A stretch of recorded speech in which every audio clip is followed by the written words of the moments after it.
Hello, everyone. Welcome back to another RollemCast episode, as we're calling these now.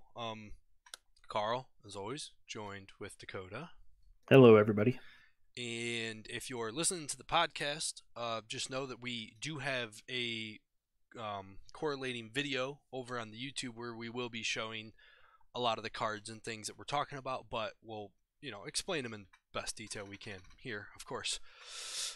But we are going to talk about the season 4 of A Song of Ice and Fire: The Miniatures game today. We said we were coming back to some song content, and here we are. Yeah, so today, just the season 4 updates came out. We're just going to do kind of a quick little, not necessarily a full overview, but we're just going to kind of go through one by one and talk about some of the things that we see that we liked. If you would like to check out this changelog, it is on ASOIF.cmon, cmon.com. And then you click on the articles tab, and then season 4 updates available, and then that'll be the changelog. You can follow along with the podcast. We will be flipping back and forth kind of between the changelog and the rulebook and some of the cards and such. Or you just sit down, listen, and let's have some fun. Starting us off here, working our way down the change log. We have some rulebook changes. So we'll just scroll down through the rulebook here. First thing is they changed something in this passing a turn. Now, should preface this episode with saying that in large part, I've been away from the game for about 2 years now. Really a year and a half. I haven't looked at hardly anything. I'd peek every once in a while, but that was about it.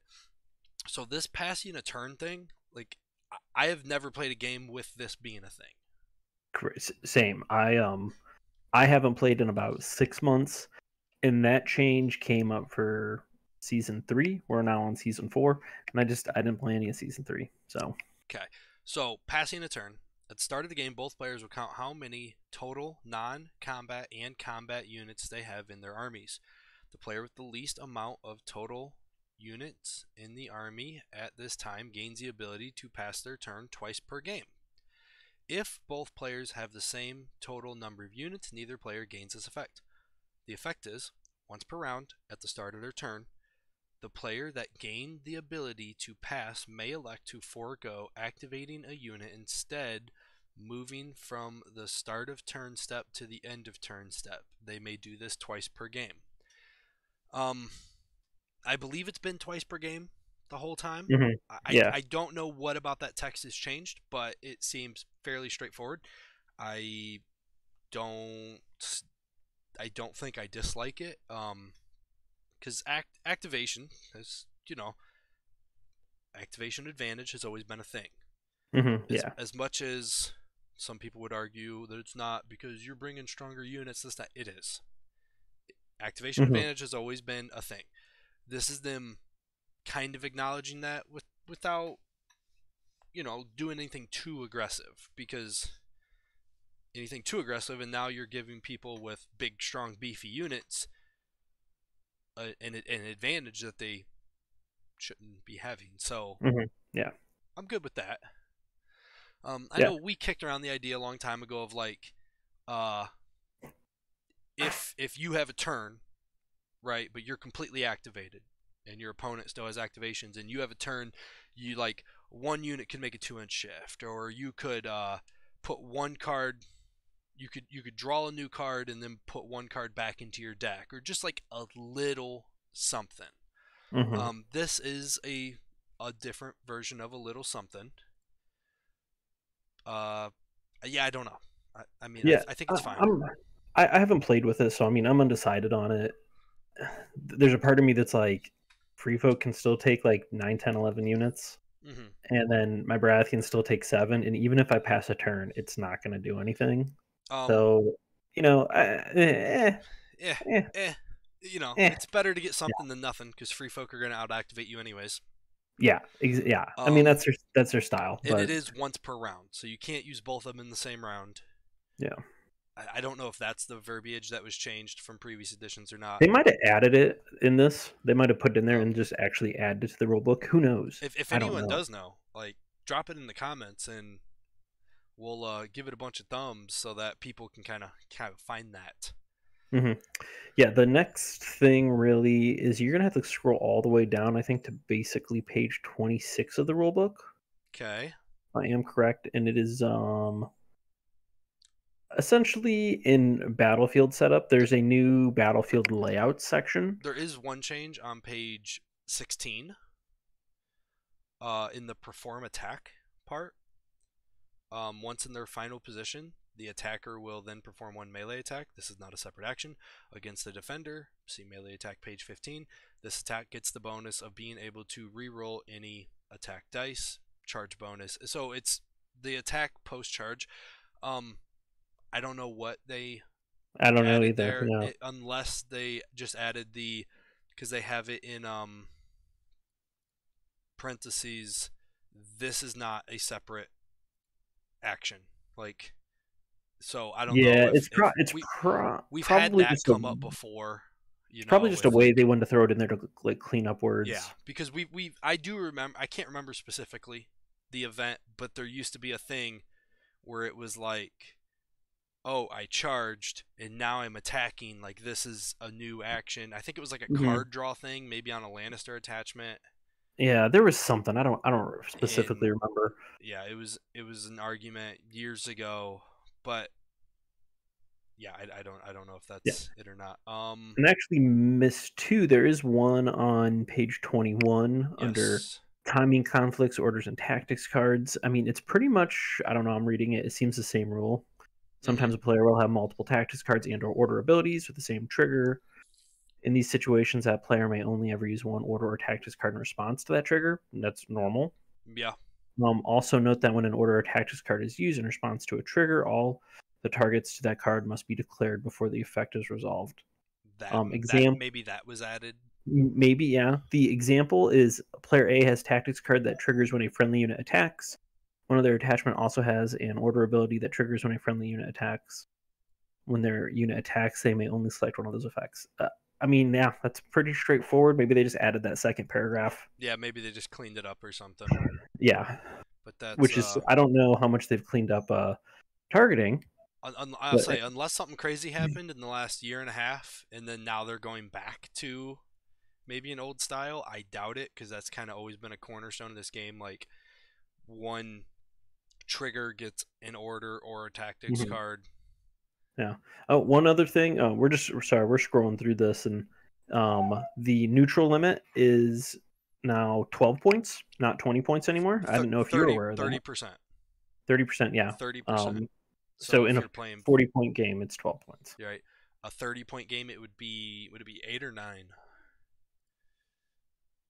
Uh, I don't know. yeah, I don't know either. But No, it'd it's be it's it's not yeah, 33%. yeah, 30%. yeah, Yes. Because I kind of did that same thing earlier. yeah. And I'm just sitting here like, yeah, and then I'm like, wait, never mind. Yeah, it's because when they were talking about, uh, we'll get there. What page is that on? It is on 23. What's your thought Okay. on that? I mean, Well, we have I we have a new on page 22 also. oh, we do. Very I bottom missed. left, something on Oh, orders. Um, orders are powerful abilities, once per round, specific trigger, blah blah blah blah blah. The part that says new, the is the unit with last the sentence. order is the target of that order, if any. But note that that target and effect might list additional targets as well. Yeah, that's a unit has always targeted itself with the order, even if it doesn't like say it targets the enemy, or if even Well, if it doesn't say it targets itself. the thing is there is some where you get it's real weird where you're like, oh, that targets myself. I think one of them's like, If it's I don't know. like I know. throw a token on an enemy, it literally might be an order that says when this unit activates, throw a token on an enemy. Well, I know there's that order targets the unit that is putting out the token also. yeah. And I think that was just maybe just some cleaning up there. Yeah, I don't know how much of that. I do remember. I don't think that really cleaned up much because then it made it like, oh, this unit is now. I don't know. I don't know. It's probably cleaned up in some way. I don't know. All right, moving back on. Oh, back to the neutral points limit. What do you think? So what do you think about the 30%? I don't think you've played since it's dropped. I don't know if I even played much since it's dropped. Um, What are your thoughts on it? it's probably going to be wonderful. Stops like double Flademan, which I don't know how it's been the last year and a half, but I know it's been a thing the entire game. There's always that one, someone always has a list or a build or a Mhm. commander or whatever where they're like, well, I'm grabbing 2 units of Flademen for this guy. Yeah, And, yeah, I know they've tried Flademen at 8 points, they've been 10, they've probably been 9. Um, no, yeah. I don't think I have too much of an opinion. I mean, basically, too, it allows you to take one NCU and one flayed men, or like 3 neutral NCUs and no units. It's or 2 units and like an attachment. It I think it's fine. mhm. It just If yeah. anyone out there is wondering how to calculate it, by the way, you take whatever point you're playing and you multiply it by zero point 0.3. Just FYI. But anyways, moving on from that. Okay, are we finally now to yeah, we're to the terrain like I was saying, which is on page actually I think in the changelog it does say 26, but it's actually 27 Hmm. where it starts being new. So they have battlefield layouts. So instead of selecting terrain pieces, the amount and pool of available pieces can be randomly determined. Any one of the players may roll 1d6 die to determine which battlefield layout is available. Once that is done, continue setup as normal. Basically, they gave us 6 options of just like not preset, but like predetermined Groups of terrain.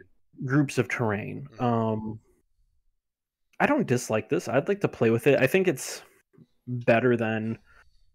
I think it would be. I think this would be good in a tournament aspect where instead of TOs just doing like random at every table, they roll a 1d6 and then be like, oh, every table right now is doing option 4. Yep. And then that's just the option. Yeah.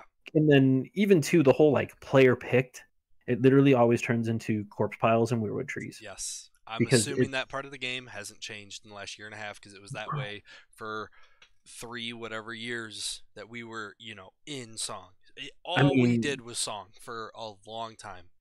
this would Consumed my technically life. be this would technically be like year 5, man. I think so. It's Yeah. been a minute.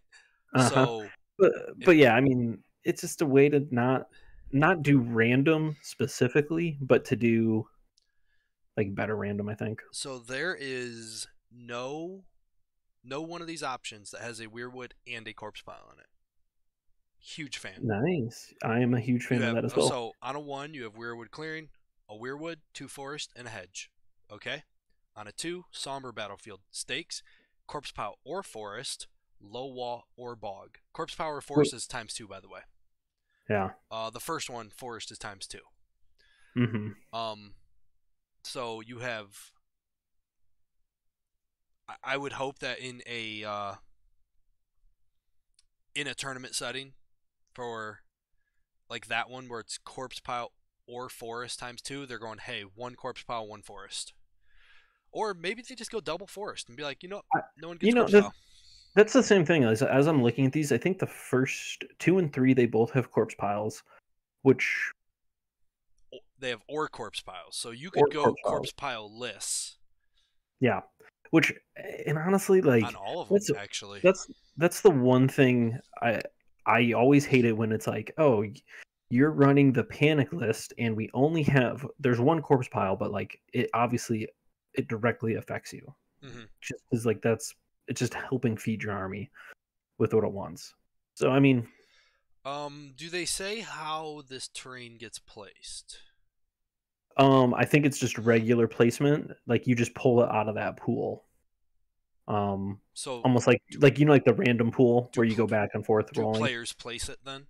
Yeah, Like yeah, they would roll off and be like, okay, you got the higher one, you get to play the first yeah, piece, so on and so forth. yeah, Okay. yeah, yeah. This may come into play also when we get to these deployment changes, which is actually up next. I don't know if it would determine. I mean, you would go to uh Well, let's go over the deployment yeah, change first. yeah, Um, so you have once battlefield is set up. So after train is placed, the yeah, player who rolls the highest may choose their deployment. So they're going to re-roll off here. Okay. yeah, yeah. You basically set Um, terrain before you do yep. deployments. So you're going to roll off. The player who rolls the highest may choose their deployment zone or pass this choice to their opponent.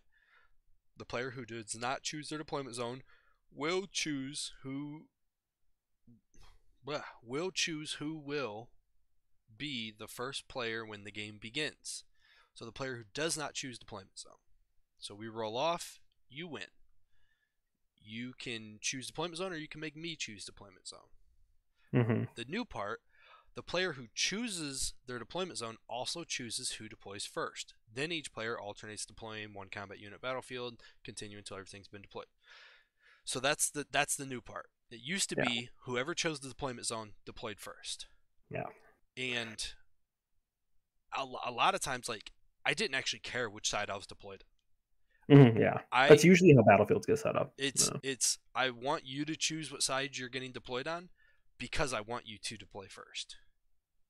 I honestly, I think in the last, I haven't played for 6 months, and the 6 months prior, whenever I'd play, if I won the role, I would always just defer so that I could choose first player because that's to me, it's like, okay, I'm going to deploy in a certain way, anyways. Mm-hmm. Yeah, you can try to counter deploy me, and then you can fuck up your deployment, Mm-hmm. because you're going to deploy wrong, trying to just counter what I'm doing, and then I get to determine who gets that essentially alpha strike round if they want it Sure. first, like that start of round two type of deal. Because I mean that's always strong. Um, I think I like this because it breaks up the if this then that. Yeah, If you choose deployment zone, then you deploy first. This yeah, is I'm gonna make them choose deployment zone, but they're gonna pick who deploys first. yeah, So then, if you were super worried about deployment versus who was going first and second round one, then you would actually choose deployment zone. You might be more inclined to choose deployment zone, and then that way you make them deploy first. yeah. Especially like as a free folk player against Baratheons, for example, if you only have 4 drops, Yeah, you don't care. I want you dropping first. Actually, I don't know if you care, but yeah, you'd want them dropping first. Right, right. So I like it. I like it. Mhm. It's okay. Yeah, yeah, not too bad. I think that is then it Yeah, for the rulebook there changes. is a new game mode where it's banners and butchery. We're not We're gonna not getting talk. into it right now because Yeah, we haven't learned the game mode yet, and it 24-inch deployment zones. So deployment zones butt up against each other. That's interesting. interesting. But I, yeah, I I will just say I that'll looked get at be its it and own thing. I looked at it and I have mixed feelings about it. I'm not sure what I think. I looked But at it and was confused very quickly and was like, I'm not gonna worry about this today. yep. There was some tournament guideline changes. Um, I looked through it. There really wasn't too much going on with it. It was mostly just, I think they set like specific game modes for that. Oh, and then they added this like commander elimination format. Basically, instead of a 2 list, it's 3 list with three separate commanders. Once you use a commander, you can't reuse the commander. Okay, So okay, if you're playing 3 rounds, you end up using 3 different commanders instead of just being like, oh, I'm gonna play the one OP commander. sure, yeah, yeah. I mean, it'll help if the meta gets wild again. I like that a lot. I do too. Yeah, it was nice. But now we're gonna get kind of into the meat and potatoes of these changes. So now we're gonna go through kind of every faction. We're only gonna pick out 2 things that we like from each. Um, not linger too much on them, and then kind of go on to the next one. We'll discuss what we picked for it, and then then move on. Some of the factions, they don't have too many changes, so there might be 2 changes, and obviously we're gonna pick those 2 things. So I'm going to start us out with Starks here. The two changes that I liked are I like Roderick Cassell, and honestly, I'm a huge fan of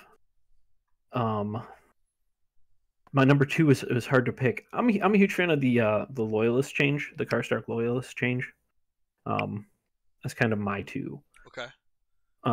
What were the two that you picked? Did you pick two for the Starks? My number one was Roger Cassell, Mm-hmm. and then I like the change to the Outriders. Okay. Okay. So all right. So we'll start with Cassell here. Yeah. So I'll read them off here. Martial expertise. Each time Roderick claims a sword, target one enemy combat unit, they become vulnerable. That's still the same. The second part changed for him, which is each time a friendly combat unit is performing a melee attack after rolling attack dice, you may remove one order token from him. If you do, the attacker may reroll any attack dice. Yeah. That to me, I think that's an awesome change. I'm not saying he's going to make every list, but I do want him in more lists now. It protects you from disorderly charges. And it keeps you so you you charge in, you don't kill him. Maybe you go to reactivate and you don't have anything giving you rerolls. Right, right. It lets you just trigger a reroll Sure. to like help you kill it. Because the one thing that sucks with Starks is when they can't kill what they want to kill. Mm-hmm. And then they're like, oh, you're just living on like one wound because out of my 7 attack dice, 2 hit, and you failed them both. Right, right. Great. Yep.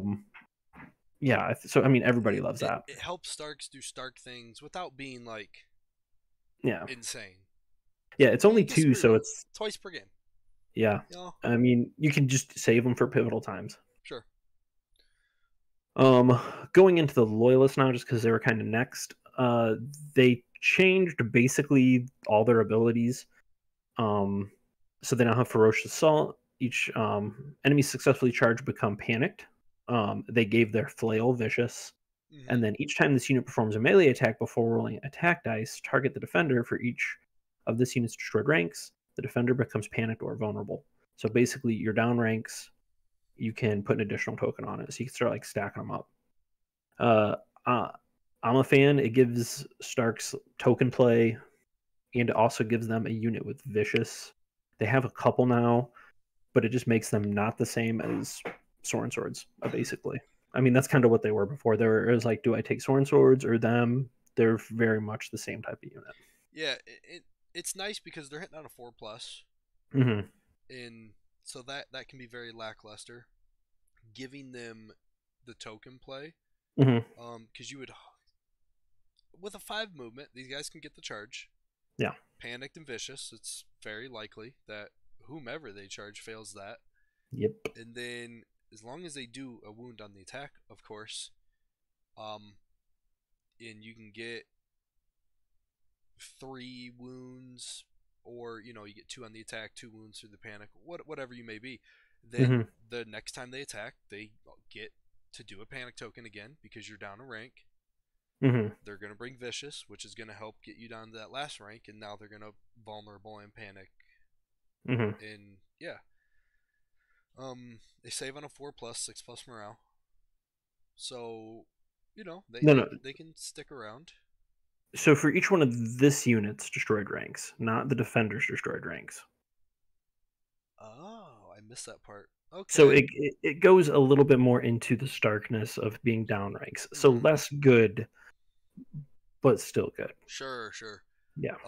Do Stark still have any ability to like peel wounds off of someone and put them on someone else or anything like that? They've never really had that other than Mage. She has a tactics card of like, it's like regroup and reform. You peel 3 off, heal a different unit. So she has it. Okay. And then Great John, he has the a lot of his stuff just like your unit takes its own damage. Sure. Congratulations. Right. So it's got some plays. I mean, they're a 5-point unit. I'm not, I think the second part, when it pops off, it'll be good. But mostly, like, you're charging and panicking and with Vicious, like, awesome combo. Okay. And then for my second pick here was the Outriders. I moving on a 6, 4/7 on attack dice, hitting on a 4+. They still have ambush, which is successfully charged from flank or rear, become panicked and weakened. Uh-huh. But they have they used to have like a swift retreat kind of thing. Yep.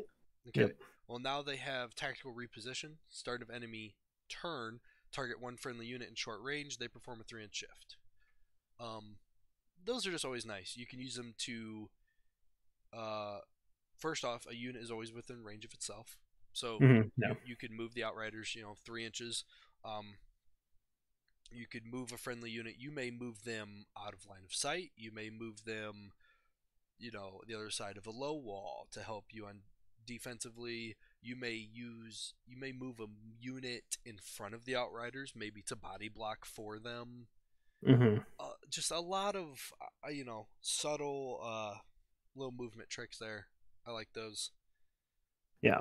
And It can even you can even use it like aggressively too, where you're like, oh, my Unitelli Cav, they can't quite get your flank for how you set up, but when I shift them 3, they're totally going to get your flank on their next charge. I mean, I would agree. They're pretty good. I think a lot of the Stark changes are actually very good, except for one. But I mean, I look at the Stark stuff and I'm like, yeah, it all makes sense. Well, except for 2 maybe. And I like them. But yeah. Cool. All right, moving on. So after Starks, now we have the Lannisters. Carl, why don't you kick us off? Tell us the first 2 things that you like. All right, so the first thing that I went and looked up when I saw the House Lannister changes here was the changes to Overrun. I was like, okay, let me go check out the new Overrun, and it is it's still, when a friendly unit surges forth. So after you've killed someone with a melee attack, you get your surge forth. Instead of surging forth, that unit performs 1 charge or march action. I think that's really nice. Because you never wanted to discard an Overrun, whether it be Gregor. This is just the first time I saw it, but Tormund, Khal Drogo. It probably exists in other places still. You never wanted to discard it because it was such an amazing card, but it was also very difficult to pull off sometimes. This lets you use it as a march, at least. So if you're not going to end up with a charge, you can march somewhere and pivot, and then next turn or whatever. It's a lot more ease of use. Yeah, for sure. It's not something dead in your hand. I know Greatjon had his change too, and I first saw it and I was like, oh, that's awesome. Like, you can march and actually, maybe you can't charge a unit like efficiently where you're like, oh, my charge is a long charge that I don't want to try.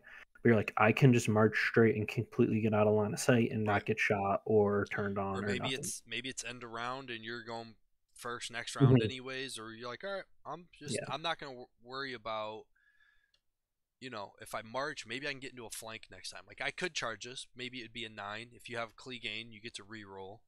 Okay. Or maybe I march and then I can charge a flank next round. Or it's like, okay. So for sure, awesome. You like anything out of Lannisters? Lannisters are pretty straightforward. They kind of, I don't want to the 2 things that I would say I like. So I like the changes to Pycelle. He got a nerf, but I like it because so he used to just be every time he claimed his zone, give a weekend out. Sure. Now he's at least got order tokens on him to be like, limited. Yeah, because like, how many times did you play Lannisters? And by round 2, he's got 2 units weakened because he's claimed the bags both times. So you're like, oh, my army isn't going to do anything. I'm weakened. By the end of round 2, if they don't take the tactic zone away from you, you're like, all right, well, now you have 4 of your units are weakened. Exactly. Yeah, they just weaken your whole army. Sure. You're like, eh. The other thing I like, which I just because I won't mention it when we get to Baratheons, is they gave Kingsguard resilience.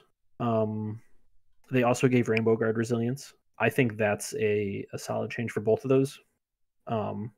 it is an order, but it's 1 wound for every 2 unblocked hits. Mm-hmm. They're only 8 wound units, so it's like I think it makes sense. It It makes makes them sense. tankier. You got to hit them twice in a round to really Yeah. punch anything through. Yeah, and with how like attack dice have really been toned down, like, oh, you don't get that much through, well, no big deal. I'm I'm not gonna just get one shot because I have only 8 wounds, like Sure. starting out. Because they give them pretty impressive stats, other than 8 wounds. Yeah. My second pick for Lannisters was Qyburn. Mm-hmm. Qyburn begins the game with 3 order tokens on him. Each time an enemy NCU activates, you may remove 1 order token from Qyburn. If you do, choose 2 zones. If that NCU claims either of those zones this turn, after resolving the zone's effects, target up to 2 enemy combat units, they become vulnerable. So we've seen these kind of choose 2 zones. If they take either one, this thing happens before. Yeah. And they've always been crazy good. Mm-hmm. They've always been to the point where you're like, all right, well, I'm just gonna not take any zones with this NCU, and like that's a really feels bad play. Yeah. I'm trying to. Brathian's had one, right? You had dude's name started with an A. No, they have the one that can switch the zones. Oh, they used to have. They had a Renly dude. Didn't Axel Florence old one? No. No, you're thinking of Alistair Florent. No, Maybe he could always just switch zones, like, and he could do like low grade Peter Baelish. No, basically. that wasn't it. I know you had the one Renly dude had a really nasty heal if you picked up his. Oh yeah. Penrose, Courtney Penrose. He did have it where, yeah, if you picked one of the 2 zones and you actually selected it, I thought you Stannis could had heal. a one too. No, that was it was feel bad. no, it wasn't. It was Courtney. Yeah, I do remember that now. It was Mance Raider used to have one. Mance Raider still has one. Does he? Well, it's the predictable maneuvers. Yeah, but yeah, it was like really feels bad sometimes because it used to do like 4 wounds or something. Yeah. And you're like, oh, you're gonna activate. Okay, well now that unit's dead. Anyways, 2 vulnerable tokens. It's good but not oppressive. Yeah, it's palatable, right? Yep. Like it's twice per game. It's 3 times per game. Oh, it is 3 times per game. Yes. Oh, it's 2 zones. Yeah, that's the part I was looking at. I mean, he's good. He is good. But it looks like so far what I've looked at, NCUs are doing a little bit less. Mm-hmm. I'm a big fan of that because I think NCUs used to do too much. Mm-hmm. You're like, oh, it's 5 points of your army that the vast majority of the game doesn't have access to kill. Yeah. And it's absolutely ruining this game. Like it's taken over. Yep. You know, think about like this one's not as extreme, but like original Cersei, where it was like the panic test. But remember, you used to be able to do. Yeah, you could like stack it way up, and it's like nine wounds on panic test. Yeah, you're like, oh, you're a -8, and you're gonna take 9 wounds on that thing. It used to be bananas. Yeah, that was way back. Yeah, no, for sure. But like things like that, where you're like, how's this person doing this? Like it's 10% of your list, and it's just melting unit after unit. The Red Witch, the Baratheon chick, that would just absolutely she could just floor an army. She still can to an extent, but yeah, it's the whole flooring. Yeah, just basically it seems nuking units. It seems like NCUs are doing a little less these days. I'm a fan of that. It's a war game. Huge fan. Yes, I understand. We're adding the subterfuge, and I get it, but at the same time, it's a war game. Yeah. Oh well, Tywin won the war without being on the bat. I don't care. Shut up. Yeah. Shut up. That was one time. Be quiet. Next up here. Next up, we got the Night's Watch. Oh, I'm gonna just take this one first. Go for it. Yeah, everything. I just love everything they did to Night's Watch. The Night's Watch can just get fucked. No, a lot of old animosity towards Night's Watch. Okay, so everybody's gonna look at this and be like, "Holy Lord, they did some stuff to Night's Watch here." And honestly, even if you read their notes, they even in their like designer commentary, they put medium expertise range where they're oppressive, and I'm like, okay, so basically you're saying they just mid stomp all the mid tables and then lose at the top table? Hmm. Sure, maybe, but like it's Yeah, not fun for anybody maybe. to play against. Right. Like so, but yeah, everybody knows their old mechanics. So they changed a lot. Um, their old mechanics wise, they play a card, it sticks to a unit, and all of a sudden that unit gets like 8 cards on it.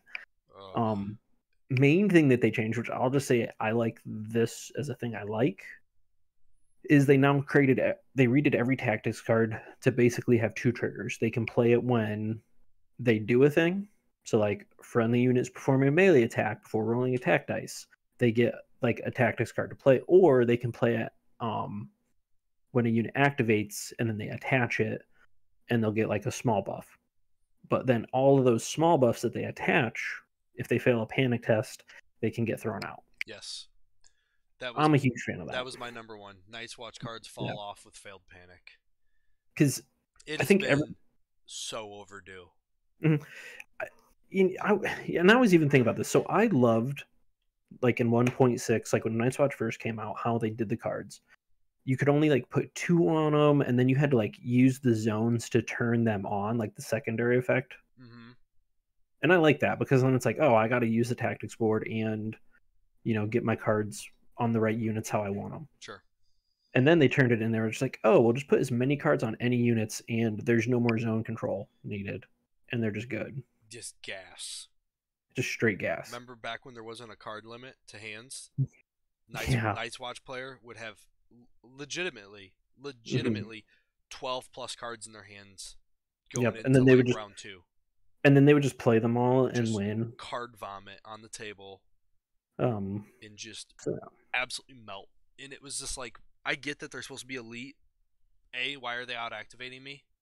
yeah. and then Yeah. and then B, like, get all your stupid cards off the table. This is ridiculous. Yeah. It made it unfun, and Now now there's at least counterplay. now it's at least like, you want my cards off table? Take them off table. Go ahead. Yeah. Like, Hmm. you better find a way to gas up some panic. Because even too, like Night's Watch, they still have 5 up morale basically across the board, so it's not like they're gonna just openly fail panic test. Hmm. Um, my number two. Oh, okay. My number two. This is gonna it's another nerf, but I enjoy it. Sorry. Corn half hand. Okay, Um, my number one, Night's Watch cards fall off panic test. My number two, Corrin 1 point attachment is kind of nuts. I didn't even look at his 1 point. What is his 1 point? Oh, where are you going? Oh, no, he's got battle scars and go down fighting. I didn't. So I do like the new battle scars. I I haven't I like I the new haven't battle mentioned it. scars. There's been multiple attachments that it's changed on. The new one is good, just in general. Hmm. It's, I mean, yeah, when you make an attack, you just pick one, and then for each of your units destroyed ranks, you get to pick another. So you can actually, use them without having to get attacked and stack them up. Right, and Great, then they great. also have go down fighting. So, Yeah. um, he wants his unit to start to die, Hmm. and they're gonna, like, you're gonna pay for killing them. Hmm. Both. You're gonna pay when they lose the models, and you're gonna pay again when they attack back. Yep. Oh, and don't forget you have Night's Watch healing still. Right, right. So they're You gonna got they're it. gonna flirt with about 6 wounds on their unit, 7 wounds on their unit at all times, so that they can play in that 2 to 1 range and just keep Hmm. hovering back and forth. Yeah. For sure. Uh-huh. No, it's Yep. like that. So we'll see, because Belwas has battle scars. He's 1 point. He doesn't have a second ability. I understand we're not supposed to compare No, we across totally you totally can. factions, but we do. At this Everybody at does this it. at this time in the game, I think you can, just with the fact that so many factions have just access to so much of the same stuff, True. where you can look at it and be like, yeah, it make like why. So But the thing that I liked, so I you're like you're you're Corrin Commander. no, I'm Corin NCU. Corrin NCU. Yes, that's what I So mean did. his his influence, I believe, so his influence changed, which I'll do the bottom part first. When influencing a friendly cavalry or infantry unit, it gains +1 attack dice. It was previously +1 attack dice and +1 movement. So he made just units 7. There was like a combo. I'm pretty sure like Ranger Hunters were up to like 8 Ranger Hunters, I'm sure. They were like 8 movement. That unit has and been, like, I don't know how yeah, it's been in the last year and a half, but that unit has either been trash. It's either been F tier or S tier. yeah. And then I heard And they it hasn't finally spent very much time at F tier. It was they like they the original finally iteration. made it where it hit its ranged attacks on 4+ with Swift Strike, and it's like, oh, finally. I do remember seeing that. That wasn't too long ago. But then the top part of his card, I'd like to change with this. So it was start of any turn. If Khorne is not on the tactics board, you may destroy him. If you do, target one enemy unit. That enemy unit becomes vulnerable and cannot perform attack or charge actions this round. I like this. How many times have you played where you do your thing and then because you don't kill Night's Watch players in one turn, and you catch the Night's Watch player off guard, and then they go, "Oh, I'm gonna just kill Khorne," or it's like start of the round. So like you end of round, like lead into a unit, and then they're like, "Oh, I'm gonna Khorne," which obviously you got to play around them. And then they're like, "Your unit can't do anything, and I'm going to anything." And then I'm going to kill it because it's out of Absolutely position. hung out to dry. And then it's like, "Oh, thank Unnecessary you." overkill. You had no way of saving him. Mm-hmm. You couldn't. You could attempt a body block. Yeah. That was it, and it was. It's up there with my least favorite things this game's ever done. Yeah. I would say, what is the fire Brathian chick name? Melisandre? No. Yeah. Yeah. That was my least favorite thing game ever done, where she could just nuke them from orbit. I mean, she was doing the 9 wounds on panic test that we were complaining about with version 1.0 Lannisters. Yeah. Yeah. A 5, and then I think eventually went to 6-point NCU. It didn't matter. It was basically like that. NCU's for most factions unkillable, and then was just absolutely nuking the battlefield. Orbital bombardment. It's my least favorite thing game's ever done. Khorne was, I'm pretty sure, my second least favorite thing. Yeah. Yeah, it's just there. So now you can at least they can activate. Retreat, you can retreat. You're not losing an activation. Yeah. You can retreat. You can move. You can march. You can be targeted by the maneuver zone. Old Khorne, could you even heal them? Yeah, you could heal, but that unit couldn't do anything. Yeah, you could heal them once, like 3 wounds, but if your opponent went first, I mean, they would just kill Khorne, freeze your unit, and then they would either like attack or retreat out themselves. And I don't think your unit could even pivot or something like that. I don't think they'll do anything. I don't think they could do anything. And then they couldn't move or couldn't. Since you really, if they just retreat out, you weren't healing. So then you're like, oh, and then they'll be like, well, I'll just take the heal now. And then you're like, okay, and like down goes my unit. Yep. And boom goes dynamite. Yeah. I enjoyed very much the things I've seen thus far. All right, so that is the Night's Watch. On to there's a ton of Night's Watch changes. Yeah, I love them a lot of Night's Watch changes. I mean, I can't even get them all in one view on the monitor here. All right, next up here is going to be the good guys. What? The free folk that nobody actually likes. Yeah, no, I said what I said. Yeah. I'm trying to find them over here in the document. All right, here we go. Can I just find them? They are below starts. Yeah. Okay. Okay. I'm gonna start this one because I saw this and I melted a little on the inside and it made me warm and fuzzy. It's the favorite thing I've seen out of all these documents, and I haven't looked too much. But will you look at Spearwives for a minute? Will you just go look at them? I think I did. What do they got now? They have a 6 movement. They still have their charging volley. Yep. they're 4/4/4 on the spear toss, 7/7/4 on the spear. Enemies successfully charged by this unit become vulnerable. The spear wives. How long have they had a 6 movement? They just got increased to 6. Okay. Oh yeah, duh. We have the So notes right here in front of my this face. change was them speed increased to 6, and their attack dice were increased from 6/6/4 to 7/7/4. Okay. Yes. I saw them and I was like, the Spearwives might have always been my favorite free folk unit. Just the charging volley, you could get a lot of work on them, out of them. They do die very quickly. A 5/7. I think they used to be like a 6/7, but it just made me really happy. I saw these Spearwives, and so that was my first. Yeah, Note. that's your one thing you like here. Yes. There for me, there isn't too much that I think actually stood out to me looking at Free Folk. I think a lot of it to me was like quality of life changes almost. Like they like changed an overrun, they reduced a points, they changed a battle scars, they removed the king is dead on Mance Raider, which I don't even remember what that was. Yeah, it might have been something I never even saw. Oh, it was what I think Joffrey had. Like you kill him and you get extra VP. Okay. Like there's not too much where I'm like, oh yeah, that makes sense. Where I'm like over the top. I mean, they just did a lot of like general good stuff. I don't know. To me, it's just like I'm looking at. I'm like, yeah, this just all makes life sense. Like Tormund has the overrun change, which we've already talked about with the mountain. Yeah. But that's awesome.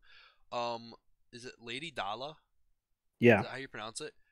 The most beautiful card art in the game. Like 100%. Somehow she found a way north of the wall to get highlights in her hair. I'm not asking questions. I'm for it. Maybe she just like bleaches it with snow. That's one thing that I will say is hers. So she just went she had a points decrease from 5 to 4. She is like, I've played against her. She's kind of underrated good. I don't even know what she does. I didn't make it past the card art. I mean, it's basically like claim a specific zone, do a type of thing. Okay. I mean, at 5 points, I thought for free folk she made sense because I hate that free folk have very budget friendly NCUs. To me, that breaks it a bit. So like she's not replacing the zone. She's just getting bonuses from the zone. Yes. Each time Dala claims a zone, perform the following based on the zone she claimed. Crown, someone becomes weakened. Wealth, instead of removing condition token, target one enemy. Engage with that unit. They suffer 1 hit plus 1 for each remaining rank in this unit. That's nice. So just auto hits, yeah. Especially like if no one's taking wounds yet, but you happen, like you charged late. Or even for like the weird like wolves that are running around, or like you have just like obligatory wounds left on a thing. Well, and you're still healing. Yep. You're just the condition. No. Oh yeah, you still heal. You still heal, but instead of the remove a condition token, you just get to do the hit things. So if you want to block the heal, like you're just okay, yeah. Tactic zone. Instead of drawing cards, look at the top 2 cards of your opponent's tactic deck. You may discard one of those cards, then place the remaining cards on the top of the tactics deck. Remaining cards. That should be remaining card. Yeah. Little typo there.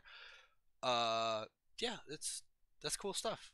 Yeah, she's good. She's good for 4 points. Final thing I want to talk about free folk, and it also does affect Night's Watch, is Craster. Oh yeah. He only is healing wounds to infantry units now. Yep. So no giants, no cav, no monsters. No cold hands. Yeah, no watch marshal. That's fine. His heal was coming from his loins anyways, so it makes sense. He just kept making babies. I don't believe that's where his heals came from, but yeah. Laugh at my jokes, damn it. All right. Neutrals?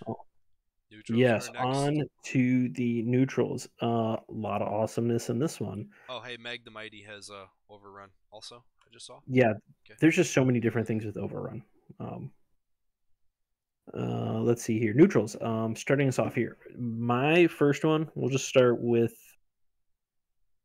We'll do the NCUs first. I think we both might have the second one. It's the same, so we'll do that one second. Okay. Okay. I like Walter Frey. I like his changes. Okay. Um, Water Phrase my number two.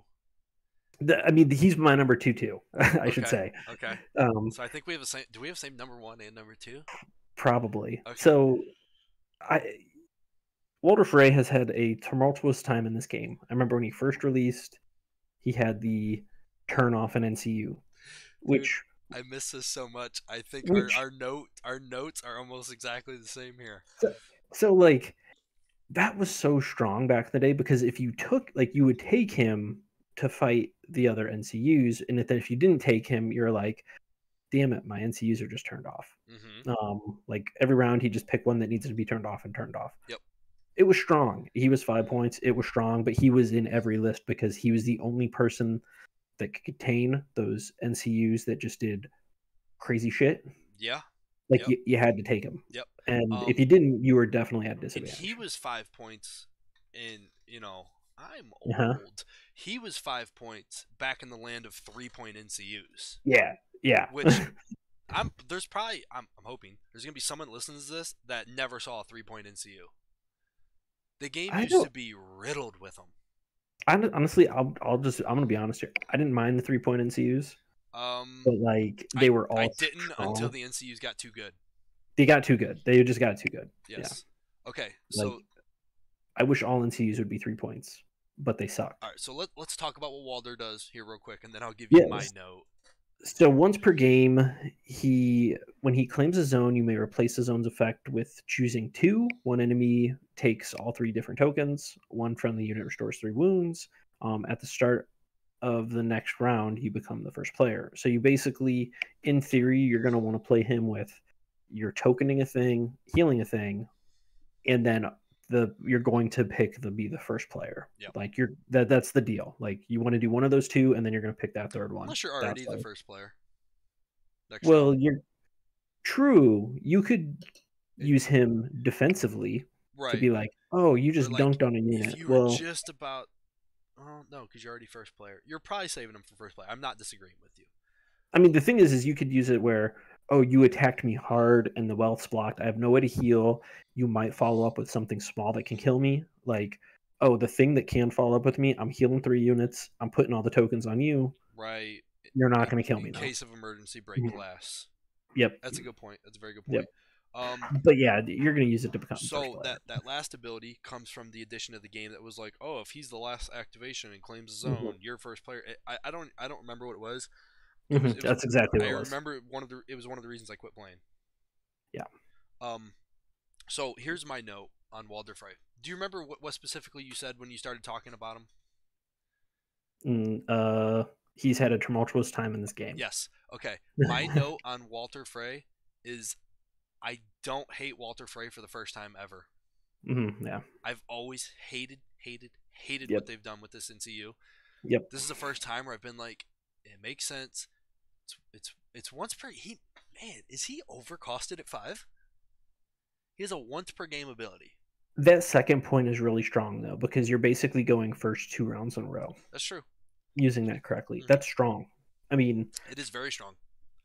It's very but we've never looked at a Water Frey and even questioned if he was undercosted. Yeah. We've looked at Water Frey and been like, you can make him 10 damn points. People are going to run him.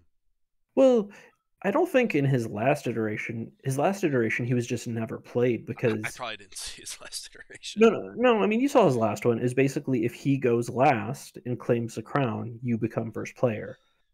Which I remember that, and you had to constantly protect against it. Nobody played him though, because you literally had to make like you could just game it where you're like, oh, you have 3 NCUs, I have 3 NCUs, awesome. All 3 of mine are going to go on the board. Now you have to keep one off anyways if you want to get Walter on, and you could just block the crown. So like he was easy to play around, yet he was absurd. Maybe it was a bigger problem for me because I've always hated 3 NCUs. Yeah, that could I have been it. stuck out 2 NCUs almost all this. I hated 3 NCUs. I just, Yeah. once again, to me, the NCUs are not what the game, Hmm. like, I understand they're a part, they're an awesome part. It is a very cool thing that this game does, but at the same time, Cersei Lannister's not winning the damn battle. Yeah, She's not winning and every battle. that's Walter definitely one. Frey ain't Is win. not. Walter Frey's just changing his mind on who he sides with so that he can Hmm. win a battle. So Yeah. yes, NCUs, higher cost, do less stuff. I'm all for it. Um, okay. On our other point, I know this was the only thing we mentioned before we started recording. Hmm. I was fangirling over here. Bloody Mummer skirmishers. Yes. Are they good? Yep. They might actually be good now. One thing I realized, because I'm in my note, I put BMS might be their Hmm. time, and I realized that Bloody Mummer skirmishes and Blue Mountain State have the same. If I needed a reason to like Bloody Mummer skirmishers even more. Yeah. No, for sure.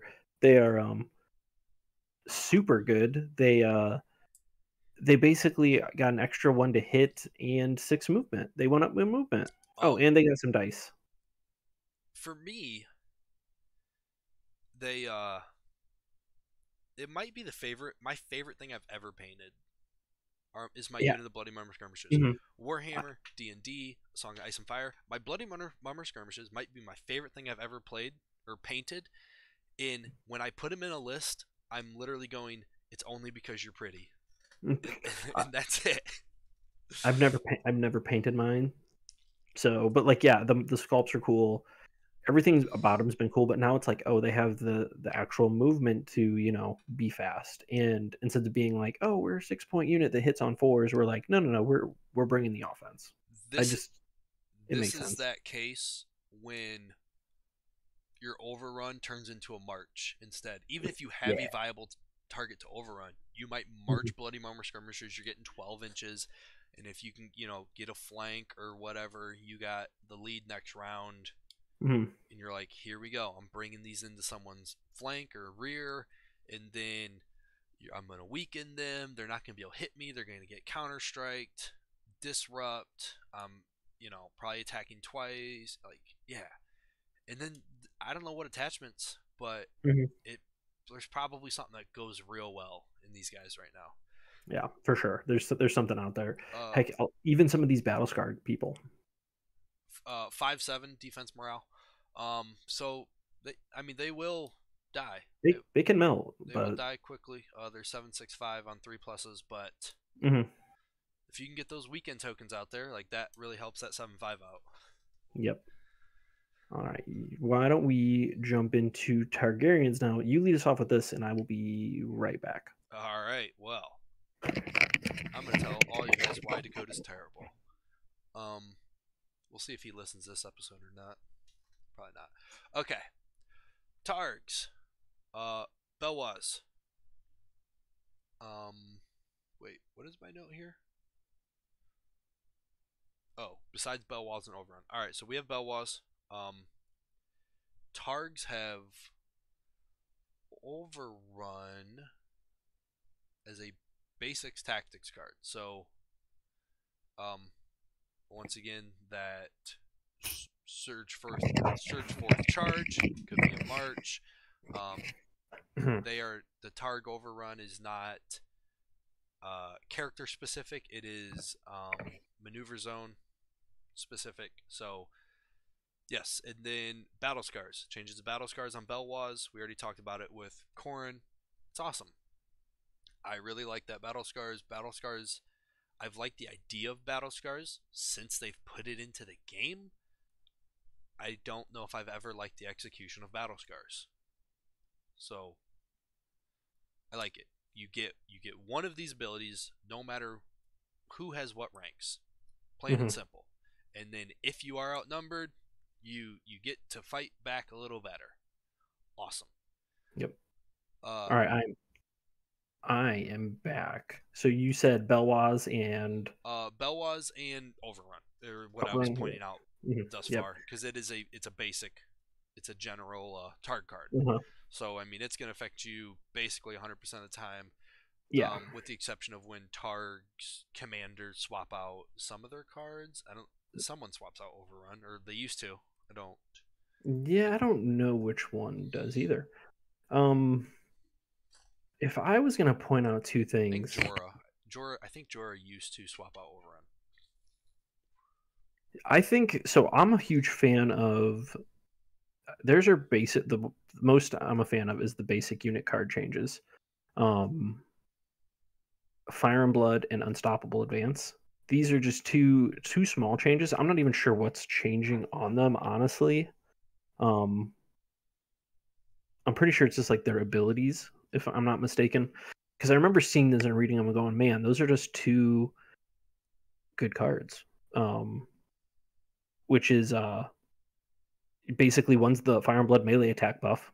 So you take your whatever unit and you're gonna get Sundering Vicious. Or you're gonna if you have the horse, you get to choose two. You choose one, horses choose two, so basically reroll any misses, Thundering, Vicious.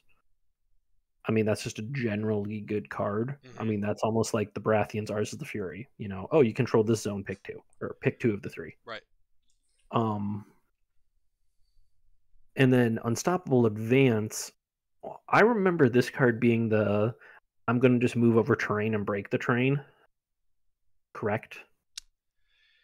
It was that. It was additional movement. It it attached for the round. I think it was something I don't remember specifically. I just remember I'm pretty sure it was the card that was you would be like, oh, you I'm ignore gonna hindering and rough, and then if you anything you touch that's destructible gets destructed. Yeah, and it's like, okay, like you're just breaking the game, you know. I like it. It's just I think it's very simple. I think it's fine because it's you get two things to it. You can just reroll charge distance dice, which Targaryens, that's what you're gonna do. Yep. I mean, how many games did you play in like 1.6 where you lose the game because you're like, I need to roll a 6 and I rolled a 4, and then you're like, well, my army's dead. Or you rolled a 2, or you needed a 1 and rolled a 1. Yeah. And you're just like, bro, you could have rolled anything else. And then, yeah, especially if you have a perform in a melee, a Fire and Blood. Yep. Like, yeah. Or exactly. Or an Overrun. It killed Overrun. It killed orders. It all these things. Just to go back on what we were talking about real quick, Fainting Maneuver by Jorah Mormont removes Overrun. Okay, gotcha.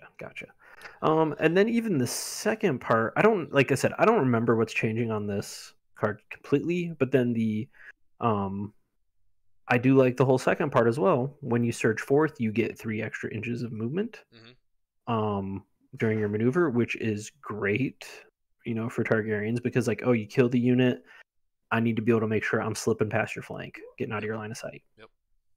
And then it now has the kicker, all after moving, all enemies in short range become weakened. So I mean, you're taking this army that's generally pretty flimsy, like save wise. Throw Bloody Mummer skirmishers in there.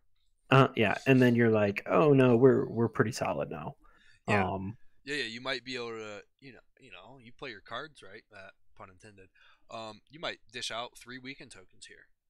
Yeah. Like, cool.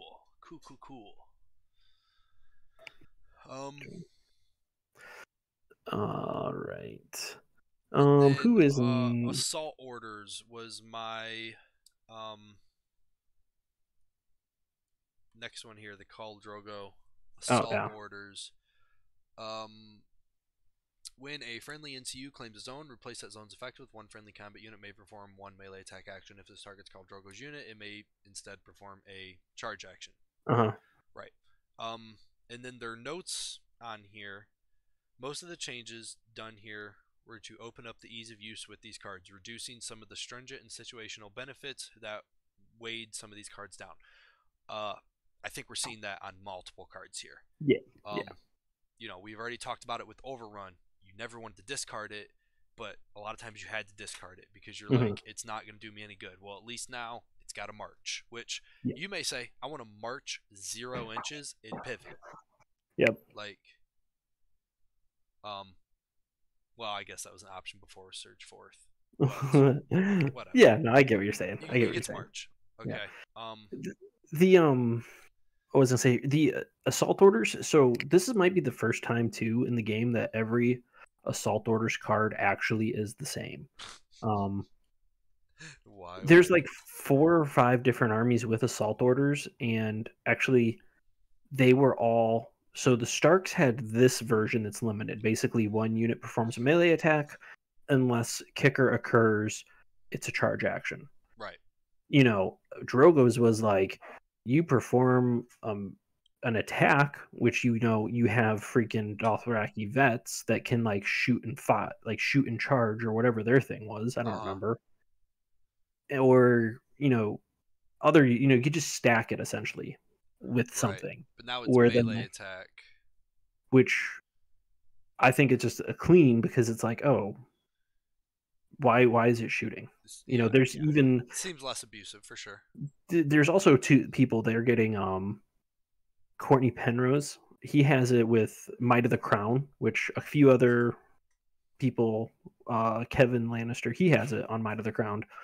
His was also attack or charge, which you would just put those guys into crossbows, and your attack would be them shooting with their crossbows. Mm-hmm. So you would take the crown, shoot.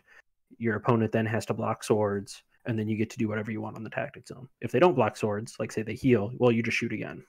Or And like it becomes that whole like, I'm going to shoot you 6 times. You put them in a Bastard's Girls. I shoot once, Yep. I shift up 2, I shoot again, I shift up 2. Yeah.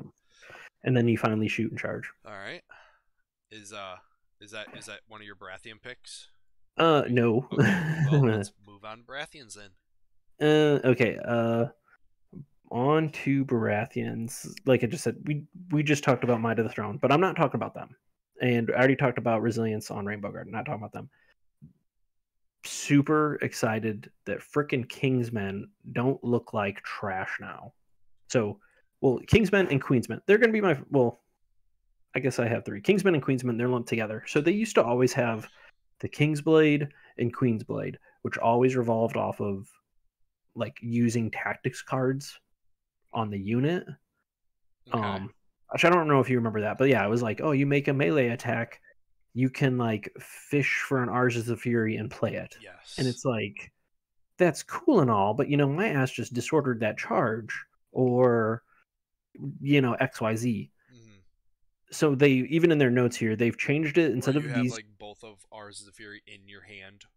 Yeah, and you're like, this does me nothing. Yeah, they've had a few iterations, but like it's generally sucked because it's card based. Okay. The Queensmen had it where it was like super good, where like you attack the unit and then they get to play like the healing card on themselves when they passed a morale test, and it was just like kind of oppressive. Like they were just chunky as fuck. Sure. But now they just made it where it's anti zone control, so they gave them an ability. So like Kingsblade has Sundering. And then the second point is, while your opponent does not control the crown, this attack gains critical blow and may reroll any attack dice. Man, you throw Penrose in those guys, that attachment that gets to attack with the crown. Well, Penrose can't attach to them because Stannis loyalties. He's Renly loyalty. Oh, that's good. But what you do, Stannis. No, but what you do actually, the combo wise, is you take Baelish and Florent. Mm-hmm. You take Axel Florent because Axel Florent gets 3 tokens. When after he claims a zone, you may expend a token, move him to a zone. So you can like use your zone, move him to the crown, or if an enemy NCU is on that zone, you can swap them. Wait, Axel Florent, the NCU? No, Alistair Florent. Sorry, Alistair Florent. Okay. Yeah, he's an NCU. He's not on this because he didn't change. Okay. So basically, you take them together, and then you're like, oh, you're never going to control crown for more than a turn. Yeah, crit blow and you just roll, baby. With Sundering. And then the Queensmen, on the other hand, theirs is they got Hold the Line, which is just generally good because they're tanky. Theirs is while the opponent does not control the crown, while your opponent does not control the crown zone, opponents cannot expend vulnerable or panic tokens on this unit. That's wild. That is super wild because you're just like, I'm a 3-up save with no 3-up save, 5-up morale. I mean, you might have an opponent that, that's kind of their gas is, panics and vulnerables, right? Mm-hmm, yeah. Okay. Yeah, that might be their gas, and you're like, well, I'm going to send these there and just kind of Nope. Yep, and then they still both have their to the last, where like they die, they pass a morale test, they don't die. Mm-hmm. So like they got some gas with them. Um, that's like my one, even though it's kind of a two. But I did want to touch on the faithful, which the faithful have the same type of glow up as skirmishers almost, where Okay. not as hard because they didn't just give them a 3+ to hit. They gave them an ability to get to 3+ to hit, and Okay. they gave them 6 movement, and they helped their attack dice. They got a lot of the same stuff, Mm-hmm. and it's like they're almost a similar type of unit. This like glass cannony. I'm gonna send it in, do some damage. I might die. Right. It works. Because they have the faith token still. When you make an attack, or you can trigger them at different times. But the first one is when you make an attack before rolling attack dice, +1 to hit and vicious. After this unit completes a melee attack, this unit restores 1 wound, +1 wound for each of the defender's destroyed ranks. And then when this unit performs a charge action after rolling charge dice, this unit may reroll charge distance dice, and any enemy units they successfully charge become panicked. So you get like 3 panic tokens on these guys. You can charge, panic them, vicious, 3 faith heal tokens. for 3 faith tokens. It's a lot. You said panic tokens. Oh no, I was like, oh, you can put multiple panic tokens on a unit now. no, And I was like, no. no, You put faith tokens on yourself, but you expend the faith tokens to get those yeah. abilities. You said if you get 3 panic tokens on these guys. Oh, sorry, no, Yeah, get you're 3 good. faith tokens. But like that's super good. Oh, and the cool thing is, you can stack the healing with like fueled by slaughter. They're 2 Right, different abilities. right, So all of right. a sudden, like you throw, I think Ramsey has it. Ramsey and these guys on them. I'm not saying that you won't kill this unit, but they'll heal like 6 on last rank. Sure. It's chunky. Chonky. But those are my 3 favorite Baratheon picks. I don't know what you got, if any. I actually did not get an opportunity to look at the No, Baratheons. no. They had a few other things. Even the Noble's solid. He went from like this just annoying thing to actually a support piece now that you want to take. Brienne has the battle scars, Yep, and Brienne has battle scars. which is cool. Yeah, that version had it before, but yeah, now she has it for 1 point, and you're like, oh, that's just great in like wardens. I can reroll attack dice on my wardens, Mm-hmm. or I can get vicious. It's good. All right, so that's Baratheons. On to the Greyjoys. The Greyjoys. All right. They had quite a few changes. Victirion, he had an overrun change, like we've talked about. Dagmar had the battle scars change, like we talked about. Um, if a decent amount of other stuff. Carl, what would you say? I don't know if you've looked at Greyjoys too much. What would you say are your favorite changes? I have not gotten much opportunity to look at them. I was trying to check out some of the units. Mm-hmm. I see that like Black Tide Chosen has gotten a point reduction from 7 to 6. Mm-hmm. Added a couple abilities here. First Yep. claim: each time a friendly NCU claims the wealth, 1 Black Tide Chosen unit gains 1 pillage token. While this unit has 2 pillage tokens, all friendly unit in short range gain +1 to morale test rolls and suffer -1 wound from failing panic test. I like that ability. Oh, It requires 2 tokens to do it, so they can't just have it immediately. uh-huh. One question I have for you, actually. Do you know what panic tokens just in general do right now? Oh, do panic tokens do something different? So yeah, panic tokens have completely changed, I'm pretty sure, which I could be wrong because I haven't played in a while, but I am pretty sure that panic token, or the pillage token, sorry, um it's like Wait, pillage plus or one to panic? pillage tokens. Okay, I was I like keep panic tokens changed. I was going and looking. hold on. Let Okay, me I am not aware of what the oh, changed where can I find pillage what, tokens like, do. where's just this general card gonna be at? I'm pretty App. sure that that the pillage tokens now, they have like with one pillage token, you're like +1 to hit. With 2 pillage tokens, you're like +1 attack All right, dice. so Raiders of the Iron Islands. This is first one of their text cards here. Each time a House Greyjoy unit destroys an enemy rank with a melee attack, it gains a pillage token and may have up to 2 pillage tokens. Same it's always been. Well, no, that's on the tactics cards, yeah. But I'm pretty sure they have like an army rule basically that says pillage tokens do this. Like pillage tokens aren't just like we're on the units, and they get a buff from them. But I'm pretty sure also pillage tokens just like do a thing. I need to. Do we go about finding that piece of information? We would want to go to the documents, I believe, and to the Greyjoy's tactics cards, potentially. Are you in the app here? No, I'm on the website now. I was on the app. I didn't know where to go. Yeah. Okay, so they have Raiders of the Iron Islands. Did you say that or no? All right. There's a Greyjoy special rules. If you go to the documents, Greyjoys. Let's go ahead and pull these up here. All right. Is this what you saw? I don't remember if this is what you were saying or not. So their special rule: each time a House Greyjoy unit, found it. Each time a House Greyjoy unit destroys an enemy rank with a melee attack, gains 1 pillage token. The unit may have up to 2 pillage tokens at any time. That unit gains the following based on the number of pillage tokens. So +1 to morale test, 2 of them, +1 attack die. Okay. So just you always have to preface that when you're thinking of these units. +1 morale test, +1 attack die. Okay. I think they have to have the ability to hold pillage tokens. Maybe. No, I think they all just get pillage. I don't see anything on. Actually, no, they're so they can all just get pillage. Okay. Yeah. So then they get a additional bonus from pillage tokens. So they would have +1 to morale test, +1 to attack die. Friendly units within short range gain +1 to morale test, including themselves, and suffer -1 from failing panic test. So then you have really 1 pillage token on someone.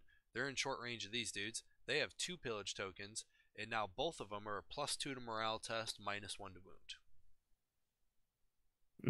Yeah. So cool. Sorry, you got to take the Greyjoy pillage token shenanigans with the thing, because it's not as just straightforward as you would think it is, because they gave them that special rule. I did want to remind you that before we kind of kept moving. I like that with the Greyjoys. You just know what they do. You don't have to worry about what each individual unit does when they have a pillage token. No, that's correct. Cool. Yeah. That was last season. But yeah, no, I was gonna say the Black Tide Chosen. I like their ability just because they're actually passing out pillage on a thing that needs it. I don't know how much everybody needs it, but they can pass around pillage, or they can grab a pillage. Yeah. They could move that pillage token to themselves. Yep. So, neato. And then I'm gonna go back to the basic tactics cards. The second one that I'm a fan of is Finger Dance. Okay.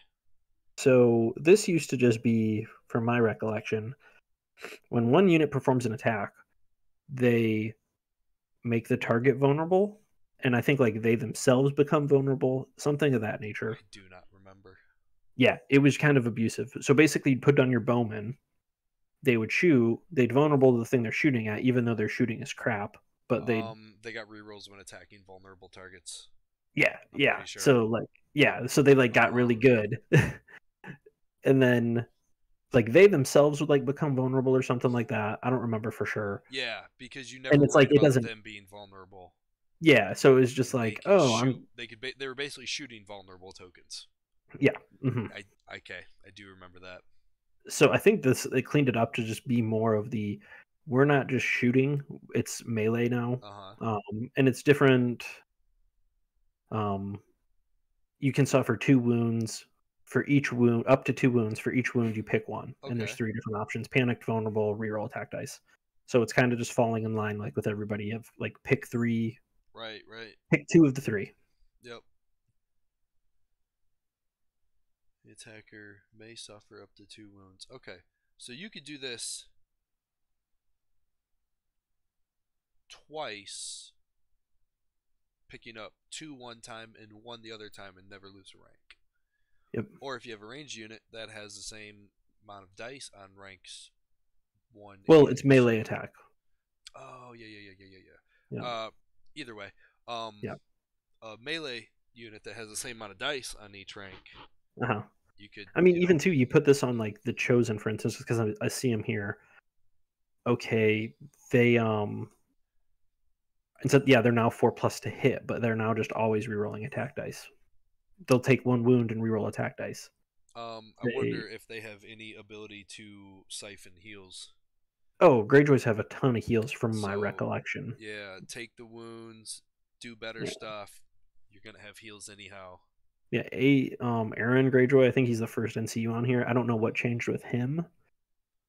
But he's an influence while influencing a unit. When that unit performs an action before resolving that action, it restores 1 wound. Each time it destroys an enemy rank with a melee attack, it restores 1 wound. So you influence him on even just Black Tide Chosen. You take 2 wounds. You put out a panicked and vulnerable. Say you're charging, for instance, because you already have rerolls. You probably are going to kill a rank. So you're going to heal 1 from doing the action, and then you'll heal 1 for killing a rank, and you'll just negate the 2 wounds you took. While attached before attack dice are rolled. So the 1 heal would be prior to you taking the wounds. Okay, well, you're healing 1, but but you're still getting 1 back. And the next turn, you're gonna heal 1, take 2, heal 1. Yeah, and Greyjoys in their basic deck, I'm pretty sure, have a free attack card. If I do recall. Interesting. So I mean, yeah, you start just doing actions and attacking with. But that's okay because they're spending a lot of resources to. Oh yeah, for sure. Do that. That's the thing. Like I don't mind it when somebody stacks up a lot of stuff to like do stuff. Right. Like it's everybody's trying to. When they do a lot of stuff with stacking up very little stuff is. Yeah, that's when it's a problem. Yeah. All right. And finally, the Martells. The Martells.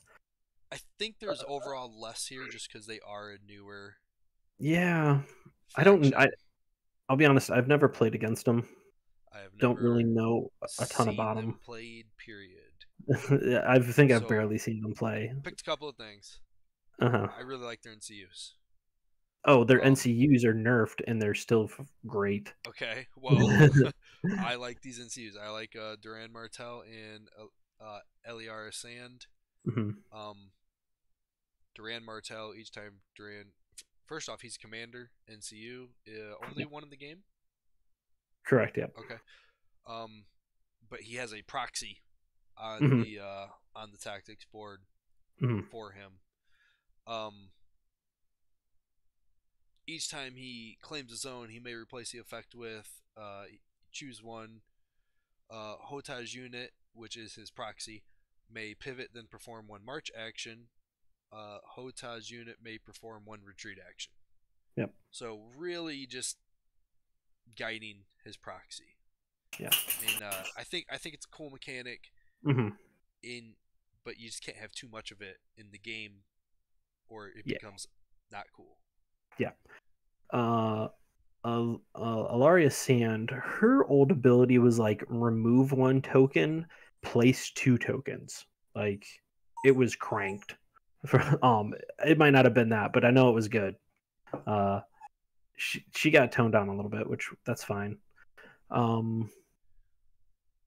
Yeah, I like it's a useful ability. She's claiming a zone, she's doing whatever the zone is, and then she's targeting a friendly unit and removing a condition token.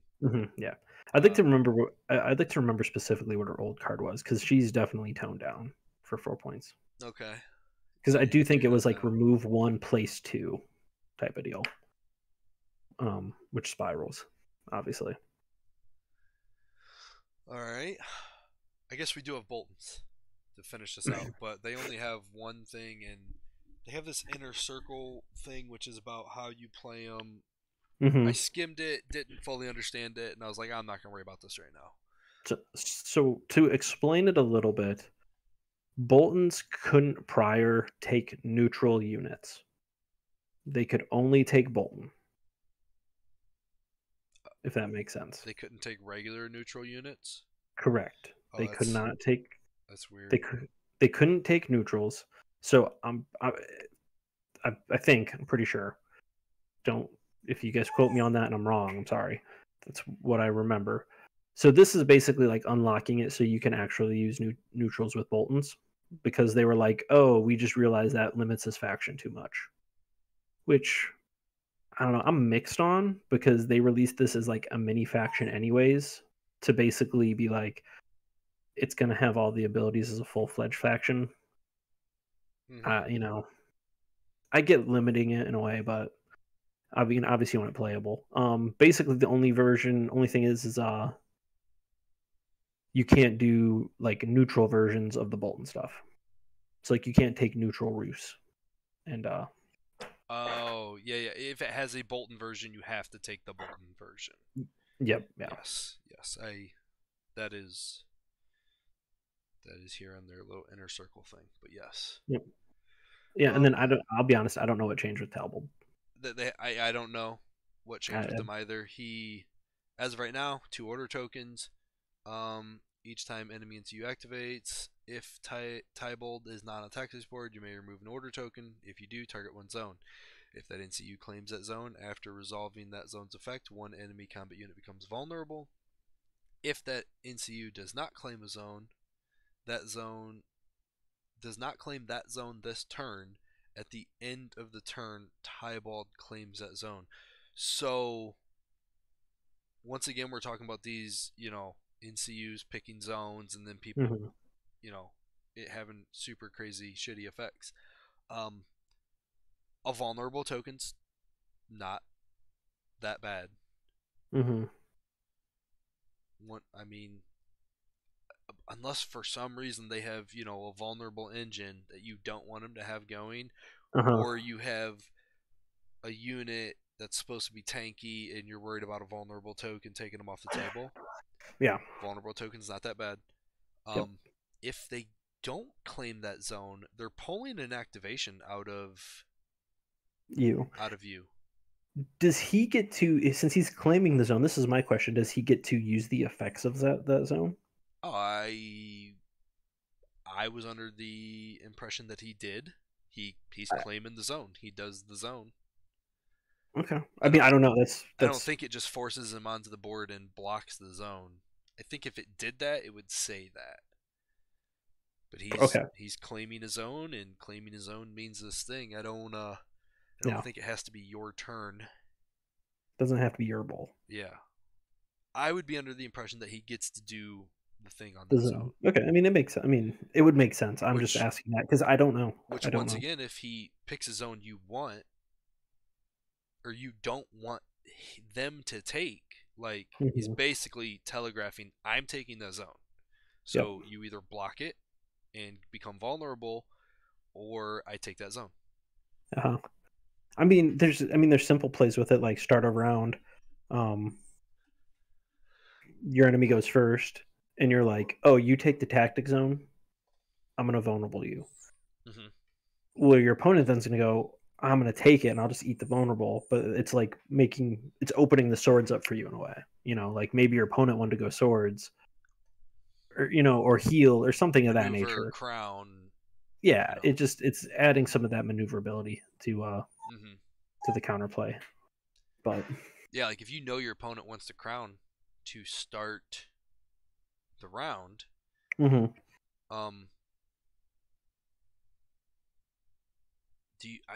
is there a play where you don't put this on the crown, you put it somewhere else because they don't want you to take that one? Well, no, because if they take the crown, you're going to take that one anyways.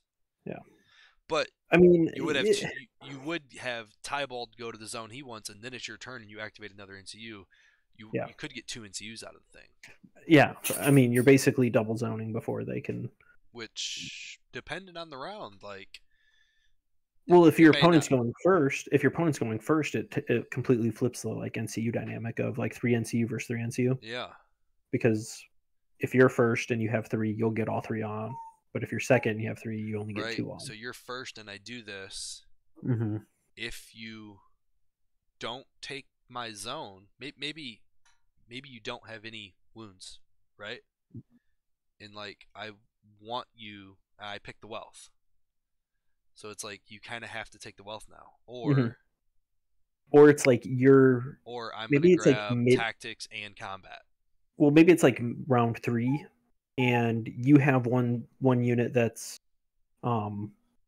engaged with a few wounds left, and you're like, I can heal him, or I can attack and maybe kill this other thing with a few wounds left. I mean, I'm setting up the stage here, and he's like, I'm gonna put down the horse, and then all of a sudden you're like, oh, I need to retreat or maneuver something, but like my unit can just die then. My You know what thought I'm saying? my thought process was off in that last train of thought too, because he only claims a zone Yeah. if they don't claim the zone he said he was Yeah. going to claim. But Right. But yeah, I mean, it's just like in that it's scenario like they're getting double tap NCUs. yeah. It's like a tempo play on those NCUs where it's like, oh, I know you really, really want to do this. I'm gonna not let you do it. Neato. Well, we got anything else here?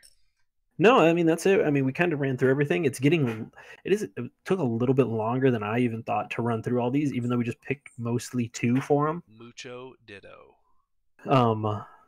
Seeing that there's 9 factions now, 10 factions. 10, yes. Yeah.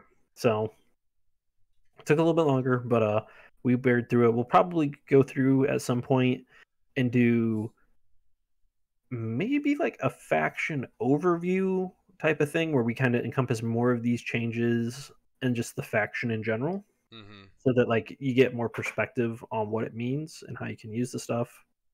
So yeah, so keep an eye out for those. All right, well, I think that's it. Awesome. Yep. Don't forget, if you're listening to us on a podcast right now, check out our YouTube channel. Like a video, don't care which one, just go on, like a video and subscribe. If you are watching this on YouTube, because it does get cross posted, like this video, go find another one, like and comment. If you can figure out what comments, you'll check out some comments, comment on some videos, have fun. Yes. There may be Easter eggs in some of our comments. Yeah, at this point. There could be some Easter eggs in comments. All right, well, thanks for hanging out, everyone. Bye. Bye.